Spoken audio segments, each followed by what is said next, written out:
Today there are a myriad of artificial intelligence platforms to enable or possibly replace positions. What could the workplace look like in the next 12 months if organisations and people adopt AI? Sally, are you worried about this? I think that AI is going to make a big impact on jobs and on workplaces. It's hard to say where it's going to end up, but it is something that we are concerned about. Going on from the previous conversation, technology in itself isn't good nor bad. It's about how it's used, and it's about what protections we put in place. So social media could be good, or it can also be bad. I think this will be exactly the case with AI.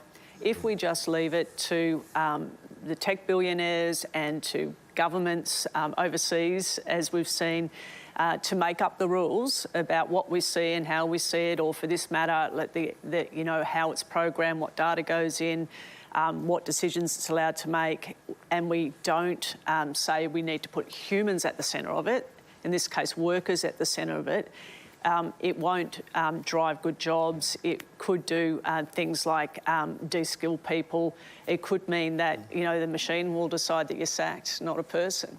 And so we need to make sure as a country that we're putting workers' voices at the centre, first of all, because if we're not heard, if workers aren't heard in all of this, it will be basically the tech billionaires that will make the decisions, and I can tell you those decisions will be in their interests, which is fair enough, not in the interests of people. So we should be prepared to legislate where necessary so that, the people's voices are heard on this, to make sure it ends up being a good thing for us, because there's a lot of good things possibly with AI, a lot, and we want to see us go that way, not the other way. Dom, is there going to be mass redundancies in our country? Yeah, I think we need to move from with AI. It's here. I used it this morning. I returned from the US. I missed a whole lot of meetings last week. I pressed a button. It summarised those meetings and gave me a 5-minute digest of a 1-hour meeting. So amazing. It exists, right? I think our challenge is twofold. One is, how do we understand the use cases so that we can get benefit from it, right? And that benefit needs to be for society, for humans, for families, for workers, right? We live in a capitalist society, for business, for the economy. Like, everyone needs to benefit. And I think we sometimes stray down one. How can we make ourselves more productive and better markets? And we forget about the humans that should be very much part of the consideration, and so far haven't always. I think the real challenge, though, is if we approach this as Australia, we'll lose.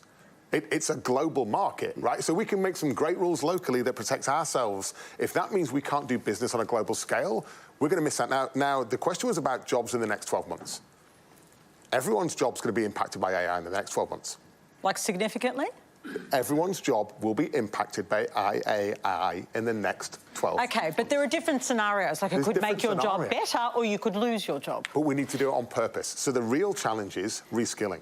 Because there's going to be disruption, either on a small scale or a massive scale. There will be disruption, and our job as a business society, as politicians, as union members, as business leaders, is to say, how do we reskill people so they can get access to meaningful employment? Because we can look down that scenario right now if we choose to, or we can stick our head in the sand and hope for the best, and it happens to us. Are we sticking our head in the sand at the moment? I'm not hearing enough conversations where politicians, business and education are coming together and saying our education system was built 100 years ago. My kids that will join the education system in the next 4 years, that system is not equipped to get kids out in 18 years that are ready for the workforce that they'll go into. Fact. Carolyn, how are you using AI? So the only thing that I would sort of disagree with Dom is I think that AI really impacts jobs that are from your shoulders up.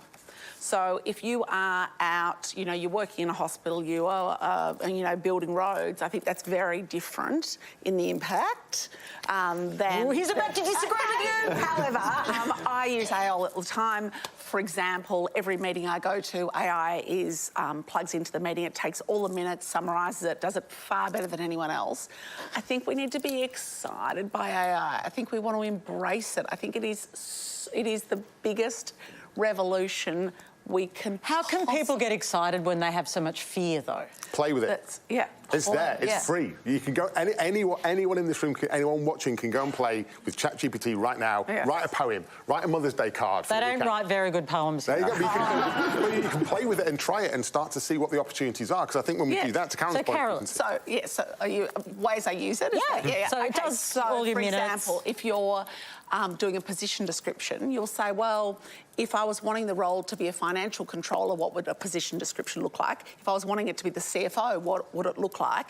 And then you can sit down. You might have given it 3 different positions, and you'll say, this is the difference if I hired this person to hiring this person. That's that's one of the big things that we use. Putting a speech in is unbelievable. You'll say, make it funnier, make it shorter, make it, it's unbelievable at speech writing. So I am a huge fan. Does that mean we're going to end up seeing speeches that have actually been written by robots?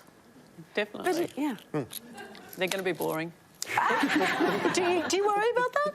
Can I just add that I think the idea that we had an era before AI and suddenly AI has arrived, I don't think that's quite right. We've actually been using it for quite a few years. Predictive text on your smartphone is AI. And there are already great Australian companies that are doing things that couldn't be done before. It's a company called Harrison AI, which supports radiologists. So the scanning process, there's a backlog of scans in public hospitals.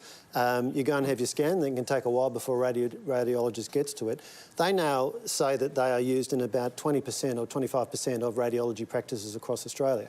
So this is supporting specialised humans, in this case radiologists, to do what they do, but give them, essentially extra capacity.